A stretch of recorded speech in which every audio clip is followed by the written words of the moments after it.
ओम शांति। ओम शांति। ओम शांति।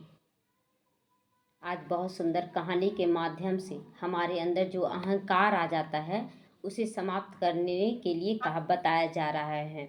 हम हर पल सोचते हैं कि हम नहीं होते तो अभी क्या हो जाता, अगर हम हैं तभी तो ये सब कुछ काम हो रहा है।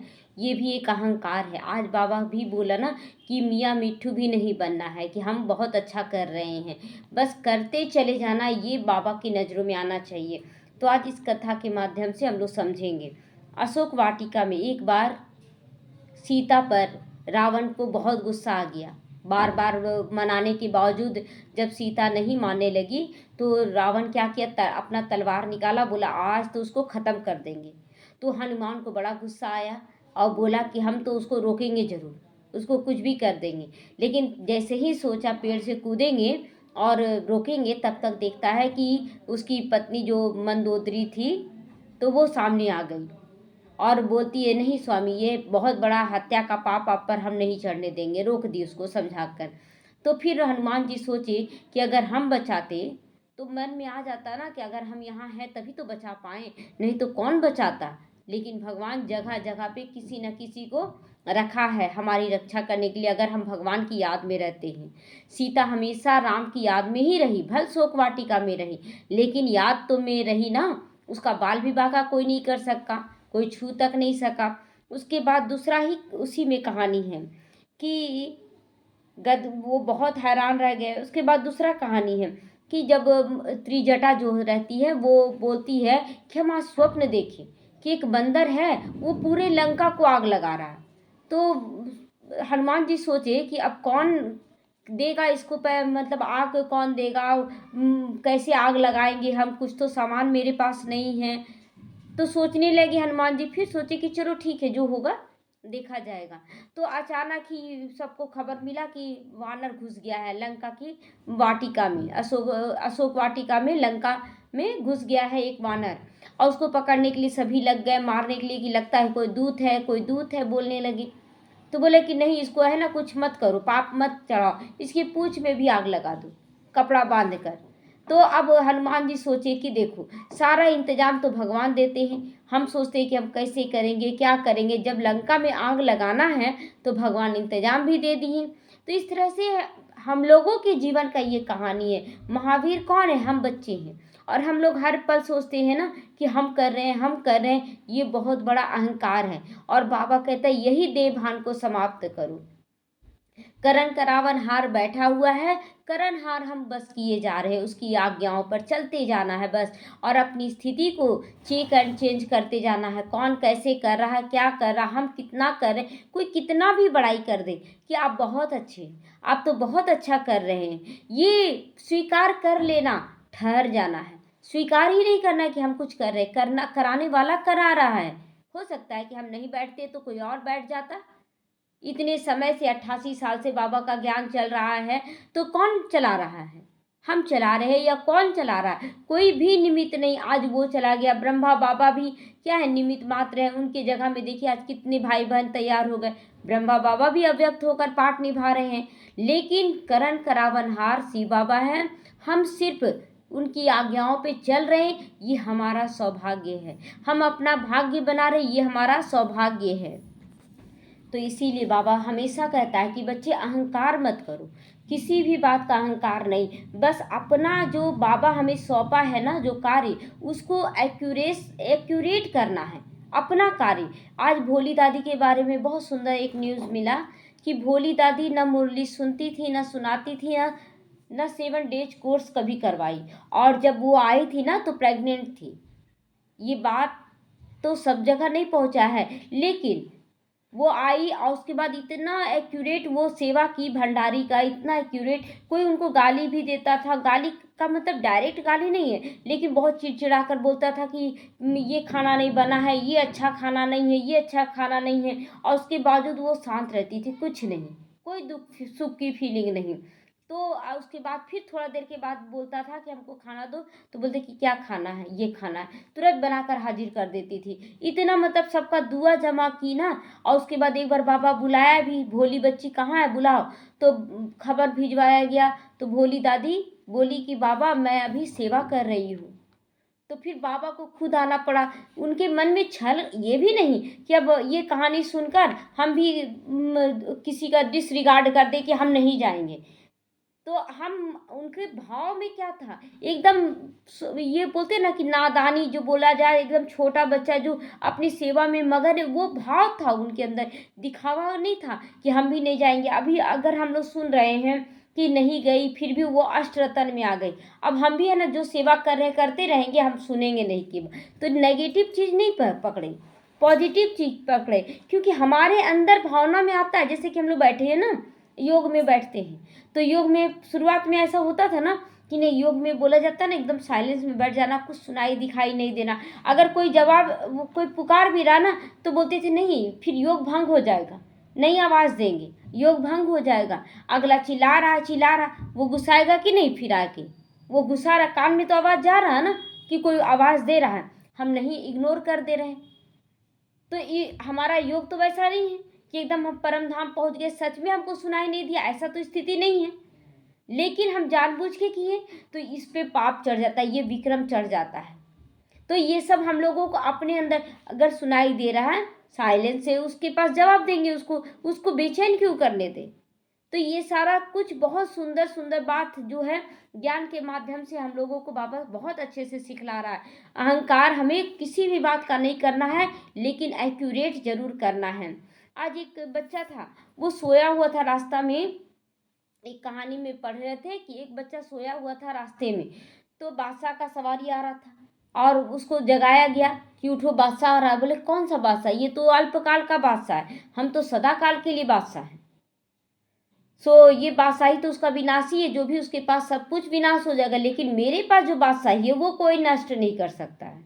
तो जाकर मंत्री बोले ये तो सही बोल रहा है, ये जो बादशाही है तो आज न कल तो कोई ना कोई मार देगा या मर जाएगा, तो खत्म होगा ही। तो जाकर बोला ऐसा ऐसा एक बालक है जो सोया हुआ है, तो बोले चलो उससे मिलने के लिए। तो बादशाह खुद आया मिलने के लिए। बोले कैसे तुम समझते हो कि तुम बादशाह हो, देखो मेरे पास तो इतना धन संपत्ति सब कुछ है। तो लेकिन मेरे पास जो है वो तुम्हारे पास नहीं है, मेरे पास संतुष्टता है, मेरे पास सहनशीलता है, मेरे पास मेहनत है, सारा गुण क्वालिटी शक्ति सब कुछ बताया कि वो मेरे पास है। आपके पास क्या है, मेरे पास तो भगवान भी है जो हर पल। बोले कहाँ है तुम्हारा भगवान, दिखाओ। तो बोले मेरी आंखों में आपको निश्चिंतता नहीं दिख रहा है, मेरे चेहरे पे मुस्कुराहट नहीं दिख रहा है, ये है उसका हस्ताक्षर, ये है उसकी प्रत्यक्षता का सबूत। मेरे अंग अंग शीतल हैं, मेरे ऊपर कोई दुख सुख का प्रभाव नहीं, कोई चीज़ का आकर्षण का हमारे अंदर कोई प्रभाव नहीं है, ये है उसकी प्रत्यक्षता। इन आंखों से कौन देख पाया है, तुम कैसे देख पाओगे उस भगवान को। तुम्हारा तो फिर वो बोला कि ये लगता नहीं, ये बच्चा बहुत अच्छा तेजस्वी है, चलो इस बच्चे को गोद ले लिया जाए और इसी को फिर अपने बाद बैठा देंगे। तो बोला कि तुमको हम गोद लेना चाहते, तुम मेरा बेटा बन जाओ। तो बोले कि तुम मेरे लिए क्या क्या करोगे। बादशाह से पूछा तुम मेरे लिए क्या क्या करोगे। तो बोला कि जो हम खिलाएंगे, जो हम खाएंगे सो तुमको खिलाएंगे, जो हम पहनेंगे वही तुमको पहनाएंगे, जहाँ हम सोते हैं वहीं पर तुमको सुलाएंगे, बल्कि उससे ज़्यादा भी दे देंगे सब कुछ, और तुमको फिर बादशाही का ताज भी दे देंगे। तो वो बालक बोला कि जो मेरा पिता है ना, जो मेरा भी मालिक है, वो खुद नहीं खाता है लेकिन हमको जरूर व्यंजन खिलाता है। वो खुद नहीं पहनता है लेकिन हमको हर तरह से पहनाता है। वो सोता नहीं है लेकिन हमको सुलाता जरूर है प्यार से लोरी सुनाकर।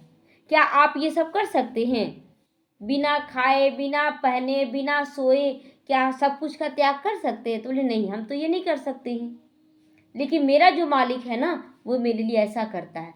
बताएं कि हम जिसका बच्चा बने हुए हैं उसका बने रहना चाहिए कि आपका बन जाना चाहिए।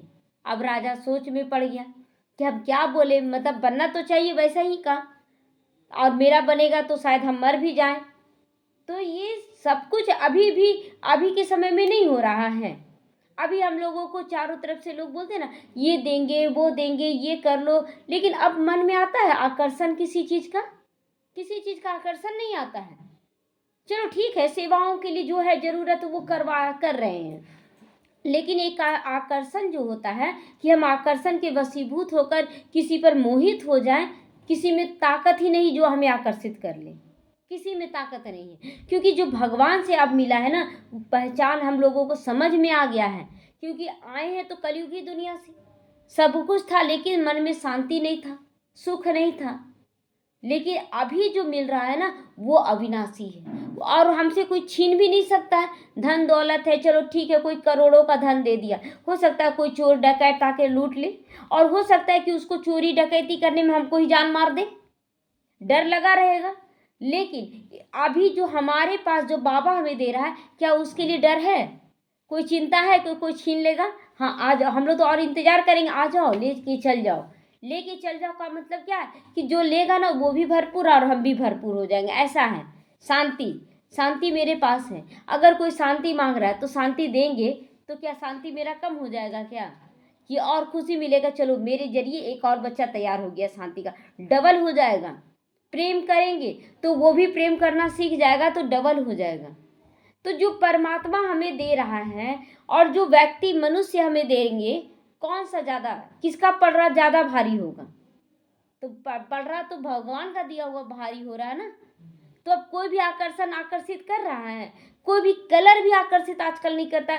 जो वाइट ड्रेस में मतलब ये नहीं बोल रहे हैं कि सबको वाइट पहन लेना चाहिए, घर गृहस्थ में आप रह रहे हैं तो सब कुछ मैनेज करके पहनना चाहिए कि क्या पहनना है, कब पहनना है, कैसे पहनना है। कहने का मतलब जो वाइट ड्रेस में आपका चेहरे का खूबसूरती नज़र आता है, वो कितना भी मेकअप कर ले, वो मेकअप एक दिखावा लगता है, दिखावा लगता है, कुछ भी आकर्षण नहीं है। भले आप कर रहे हैं, चलो ठीक है, घर गृहस्थ में है तो सब कुछ करना पड़ता है टाइम पर, हम लोग भी करते हैं, उसके लिए कुछ नहीं है।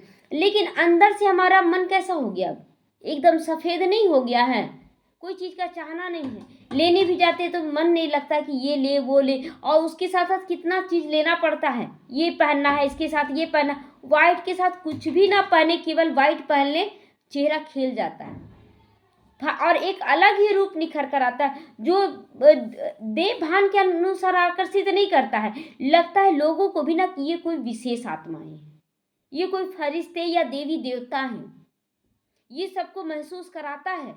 ये ड्रेस, ये छाप जो बैच लगाते हैं, उसे एक अलग पहचान हम लोगों को मिलता है, इतना सुंदर लग जाता है। तो इसीलिए बाबा कहता है ना कि बच्चे किसी चीज़ का अहंकार नहीं, तुम जितना अपने स्वमान में रहते हो उतना दुनिया को तुम आकर्षित करते हो।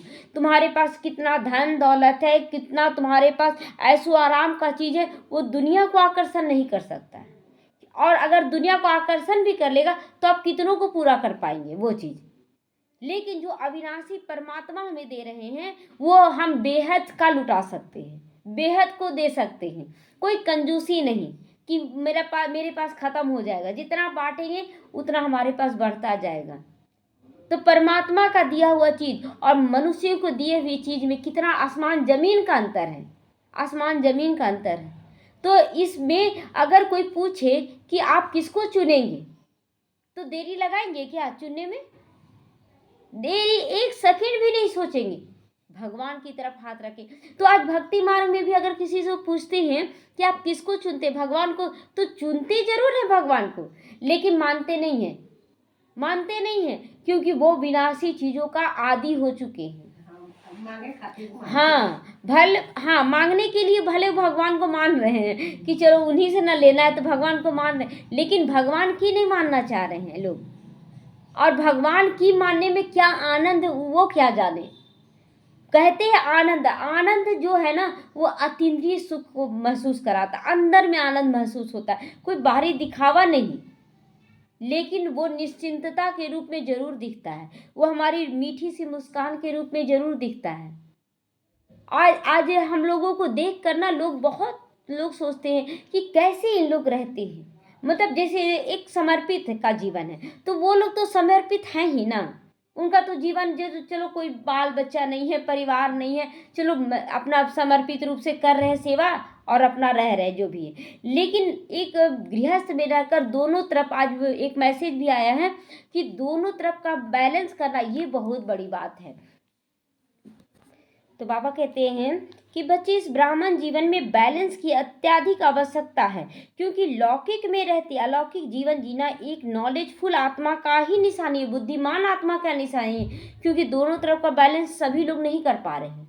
अगर लौकिक को संभालते हैं तो अलौकिक छूट जाता है, और अलौकिक को संभालते हैं तो लौकिक छूटता है। तो बैलेंस करना एक बुद्धिमान आत्मा का ही काम हो सकता है।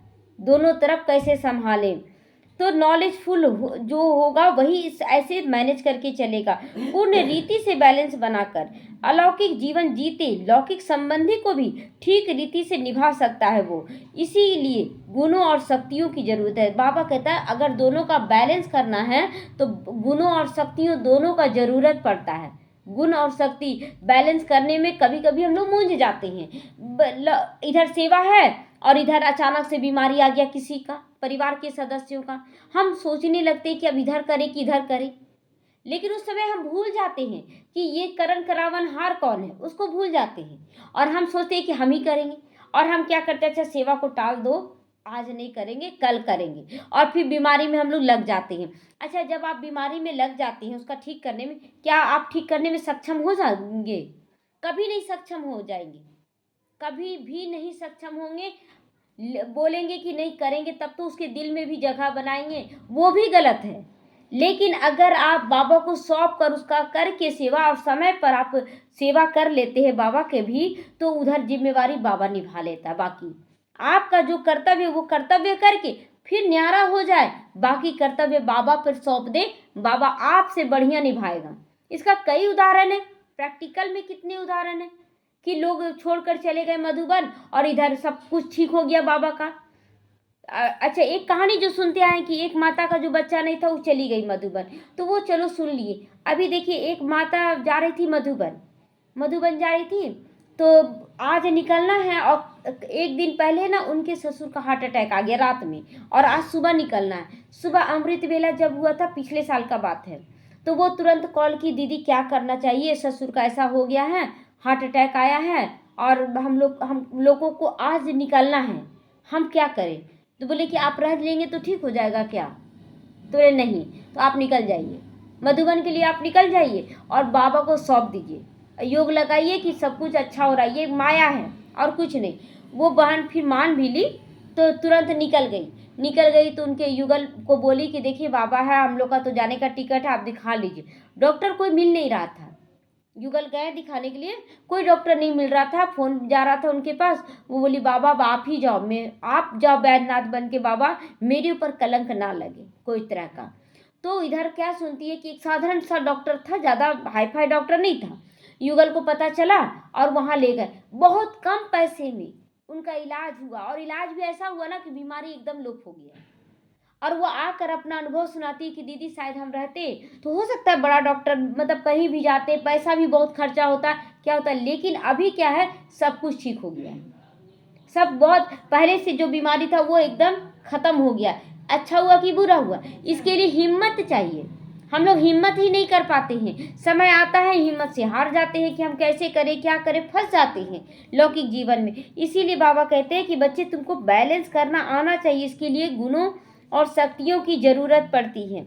देखो बच्चे, आप हो प्रवृत्ति मार्ग वाले, पवित्र गृहस्थ आश्रम वाले हो, आपको अपने कर्म व्यवहार और अपने बोल से भी प्रत्यक्ष होना है। बोल भी कैसा होना चाहिए, बहुत नम्रता से, शुद्धता से, पवित्रता से बोल होना चाहिए, और हमारा जीवन भी पवित्र होना चाहिए। तो इसीलिए स्वयं पर फुल अटेंशन रखना ही, दिनचर्या के हर कर्म में, बोल में बैलेंस बनाकर चलो, जिससे ना तो आप डिस्टर्ब होंगे और ना ही कोई और डिस्टर्ब होगा। जब बाबा को आप सौंप देंगे तो सब कुछ बहुत अच्छे से होगा। कितनी बार हम भी अनुभव किए, खुद ही अनुभव किए कि इधर इनका युगल का तबीयत खराब हो गया अचानक से, हमको यहाँ आना है। अब उनका जो सेवा था वो सेवा हम कर दिए, अब वो आने लगे तो माया का रूप था शुरुआत में, तो बोलने लगे कि तुम चली जाएगी, कैसे छोड़कर जा सकती है। तो बोले देखिए जो सेवा था हम कर दिए, मेरे रहने से आप ठीक हो जाएंगे, ये गारंटी है। अगर हम जाएंगे, लेकिन ये गारंटी है कि हम जाएंगे तो बाबा आपको ठीक करेगा। और सच में ऐसा क्या हुआ कि जब हम आए ना, तो गुस्सा ही से वो बोले हम दुकान जाएंगे, तो चले गए दुकान, और दुकान में काम करने लगे, कहाँ गया बुखार, कहाँ गया क्या, सब ठीक हो गया। कई बार ये अनुभव कर चुके, कई बार, एक बार नहीं। तो ये सब किसी और का अनुभव सुनाया नहीं बोल रहे हैं, ये हम लोगों का अपना प्रैक्टिकल जीवन का अनुभव है जो बाबा करवा रहा है। तो इसलिए ये कभी नहीं सोचना है कि हम हैं तो ही ठीक कर सकते हैं। बैलेंस इसी चीज़ का रखना है कि जब हम सब कुछ कर लिए उसके बाद इधर का सेवा हम क्यों छोड़ दें, क्योंकि हल्के में लेते इधर का सेवा, बहुत ज़्यादा 100% देते हैं इधर लौकिक का सेवा को, और अलौकिक को नहीं देते। और जब अलौकिक को सेवा को पूरा परसेंटेज देते हैं तो इधर का परसेंटेज कम कर देते हैं। बाबा कहता बैलेंस करके चलो, दोनों तरफ का बैलेंस लेके चलो। आपका जो कर्तव्य वो कर लो, और उसके बाद इधर का भी कर्तव्य छोड़ो नहीं, तब कहेंगे बैलेंस निभाना। हम लोग पल पल, ये बहुत सुंदर अनुभव होगा अगर आप ऐसे बैलेंस करके चलेंगे। ऐसे बोलते हैं ना कि ना राम मिला ना गहना, बोलते हैं कि ना धन मिला ना राम मिला, है ना, दुविधा में दोनों गए, ना माया न मिले, वही धन मिला ना राम मिले। तो मतलब आप सोच रहे हैं कि हम है ना सेवा कर लेंगे, परिवार में जिसका भी तबीयत खराब है हम सेवा करेंगे तो उसकी नज़रों में हो जाएंगे अच्छा, और ठीक भी हो जाएगा। ना वो ठीक होगा, ना उसके नज़रों में आप सम्मान पाएंगे, क्योंकि वो माया है जो आपको किनारा करवा रहा है बाबा से। तो ये सोचना भी भूल है, ये सब समझ के चलना है। तो बाबा कहते हैं कि देखो बच्चे, इस ड्रामा में हर आत्मा का पार्ट अथवा स्वस्थिति, परिस्थिति, ज्ञान, योग, प्राप्तियां अपनी अपनी हैं। तुम्हें सोच समझ कर करना, अपनी स्वस्थिति से परिस्थिति को बदल देना। क्या परिस्थिति है कि बीमारी है, हम बोल रहे मैं अपनी स्थिति में हूँ, मुझे जाना है, बाबा सब कुछ ठीक हुआ पड़ा है। परिस्थिति पे जीत पाना मतलब संकल्पों पे जीत, पहले अपने आप को ठीक करना, अपने संकल्पों को ठीक करना। तो इसीलिए अपना सब कुछ पहले बाप को समर्पण तो करो। अब आप आ भी गए, अच्छा ठीक है, आप छोड़कर ये सब ज्ञान सुन रहे हैं और आप बीमार हैं, और कि कोई और उसको छोड़कर आ भी गए क्लास में, लेकिन मन बुद्धि वहीं पर लटका हुआ है। छोड़ के तो आ गए, पता ही ठीक होगा कि नहीं, छोड़ के तो आ गए हैं, पता नहीं ठीक होगा कि नहीं, तो आपका तो मन बुद्धि वहीं अटका हुआ। तो अब 100% समर्पण कहाँ है? यहाँ पर तो बाबा देख रहा है ना, आपको गुप्त रूप से भी बाबा का नज़र आप पर है। तो ऐसा आप करेंगे तो तबीयत सच में और ख़राब हो जाएगा, आप पर बदनामी का छींटा जरूर आएगा कि नहीं देखो तुम गई तो और बढ़ गया, मेरा तबीयत बढ़ जाएगा, क्योंकि आप बढ़ाएं क्या सोचकर, हम आ तो गए हैं पता नहीं ठीक हो, यानी कि आपको तो विश्वास है नहीं अपने बाबा पर, विश्वास नहीं है ना। अब बाहर से तो लोग देख लिया कि आप आए तो जरूर, और आप बोल भी रहे कि देखो हम तो आए ना, कहाँ ठीक हुआ, देखिए आपका बात मान के हम तो आ गए, कहाँ ठीक हुआ। तो हम लोग तो बाहरी रूप देख लिए कि वो आया भी ठीक नहीं हुआ, लेकिन ये सूक्ष्म खेल चल रहा है, भगवान पे विश्वास करने का खेल चल रहा है। और यहाँ पर कोई साधु संत महात्मा नहीं बैठा है जो आपका बाहरी रूप देखेगा, यहाँ तो स्वयं शिव परमात्मा बैठा है जो आपके अंतर बाहर सबको जानकर मुस्कुरा रहा है कि देखो बच्चे कैसे खेल पाल करते हैं। बाबा ये नहीं आरोप नहीं लगाते, बाबा बोलते हैं ये खेल पाल है बच्चों का। तो हर पल अपने आप को चेक करना है कि हम कितना अच्छे से कर पा रहे हैं। बाबा कहता नॉलेजफुल बनकर आगे से आगे बढ़ो, यदि कहीं भी मूंझते हो तो आपस में रू रिहान कर स्वयं को ठीक करो, अन्यथा भारी हो जाओगे, फिर उड़ना मुश्किल हो जाएगा। क्योंकि भारी हो जाते हैं ना, तो अंदर में मनन चिंतन, हम चिंता ही क्यों कर रहे हैं, क्या ठीक हो जाएगा ऐसे चिंता करने से? ये अपने अंदर मनन चिंतन करके क्या करना, हल्के होना है, और हल्का चीज ही उड़ता है। बस बच्चे आप बाप पर निश्चय रखो और स्वयं के पाठ पर निश्चय रखो। तुम गलत काम करने नहीं जा रहे हो, तुम अच्छा काम करने के लिए जा रहे हो। आपके हर कदम में बाप की श्रीमत अगर समाई हुई है तो हर सेकेंड में परिवर्तन होगा और आपको विजयी बनाया जाएगा। फिर आप कुछ नहीं कर पाओगे, जो करना है अभी कर लो। बाबा कहता है ना कि समय अगर बीत जाएगा फिर आप कुछ भी नहीं कर पाओगे, जो करना है अभी ही करना है, अभी अभी कर लो, अन्यथा कभी नहीं कर पाओगे। अर्थात कल्प कल्प की यही नूंद हो जाएगी। बस बाप की उंगली पकड़कर चलते चलो, समय आते ही बाप अपनी गोद में बिठा करके ऊपर ले जाएगा, अपने साथ ले जाएगा। तो कितना सुंदर है बैलेंस करना, कुछ भी नहीं, आपका कर्तव्य कर देना, फिर न्यारा होकर बाप को समर्पण, बाबा को बता देना बाबा ये हो गया है, हम जा रहे हैं, सेवा में जा रहे हैं। और आप आपका काम आप जो करो उसी में कल्याण होगा। तो आप देखेंगे कि हर पल हम लोग अपने जीवन में देख रहे हैं ना कि ऐसे लोग समझते हैं कि परिवार की नज़रों में हम गिर जाएंगे, लोग क्या कहेंगे हमको, करते चलेगा। आज लोगों की नज़रों में क्या अच्छा नहीं है, आज और ज़्यादा। कल तो एक लोगों के दिल में जगह बनाने के लिए 15-20 साल लगा दिए तो भी जगह नहीं बना पाए, और आज बाबा के कार्य में चलकर बेहद के लोगों के दिलों में जगह बन रहा है। हाँ, तो बाबा के कार्य में आगे बढ़ना, बाबा आपका जिम्मेवारी लेगा, आपके साथ साथ पूरे परिवार का जिम्मेवारी निभाता है, बशर्ते हम समर्पण तो करें, संपूर्ण समर्पण तो करें।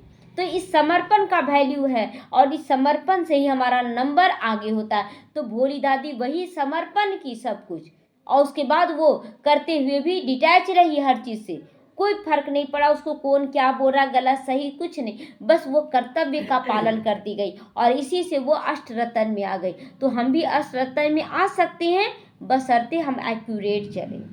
ओम शांति।